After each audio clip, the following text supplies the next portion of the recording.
Tollywood senior hero Rajasekhar shooting సెట్లో ప్రమాదానికి గురయ్యాడు.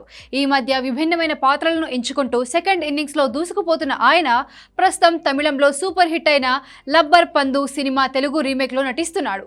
ఈ సినిమా షూటింగ్ శరవేగంగా జరుగుతుండగా అనుకోని ప్రమాదం జరగడంతో చిత్ర యూనిట్ అభిమానుల్లో ఆందోళన నెలకొంది. ఈ ప్రమాదం జరిగి కూడా దాదాపు వారం రోజులు దాటిపోయింది. కానీ బయటకు రాలేదు న్యూస్ అంతే.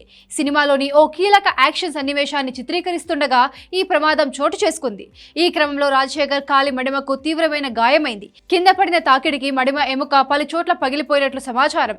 దీంతో ఆయన తీవ్ర నొప్పితో బాధపడడంతో చిత్ర బృందం వెంటనే అప్రమత్తమై ఆయనను హైదరాబాద్లోని ప్రముఖ ఆసుపత్రికి తరలించారు. హాస్పిటల్లో ఆయనను పరీక్షించిన వైద్యులు పరిస్థితి తీవ్రతను గుర్తించి వెంటనే సర్జరీ చేయాలని సూచించారు.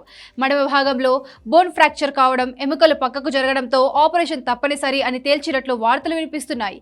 దీంతో కుటుంబ సభ్యుల అంగీకారంతో వైద్యులు ఆయనకు అత్యవసర ఆపరేషన్ నిర్వహించారు.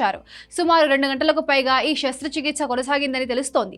విశేషం ఏమిటంటే రాజశేఖర్ స్వతహాగా వైద్యుడు కావడంతో తన ఆరోగ్య పరిస్థితిపై పూర్తి అవగాహనతో ఉన్నాడు.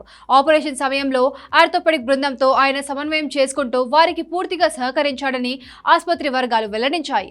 ప్రస్తుతం సర్జరీ విజయవంతంగా పూర్తయిందని, రాజశేఖర్ ఆరోగ్యం నిలకడగా ఉందని ఆయన సన్నిహిత వర్గాలు తెలిపాయి. కొన్ని వారాల పాటు ఆయనకు పూర్తి విశ్రాంతి అవసరమని డాక్టర్లు సూచించినట్లు తెలుస్తోంది. దీంతో లబ్బర్ పందు రీమేక్ షూటింగ్ తాత్కాలికంగా వాయిదా పడే అవకాశం ఉంది. ఈ సినిమాలో హరీష్ కళ్యాణ్, రమ్యకృష్ణ కీలక పాత్రల్లో నటిస్తున్నారు. రాజశేఖర్ త్వరగా కోలుకోవాలని కోరుకుంటూ అభిమానులు, సినీ ప్రముఖులు సోషల్ మీడియా వేదికగా పోస్టులు పెడుతున్నారు.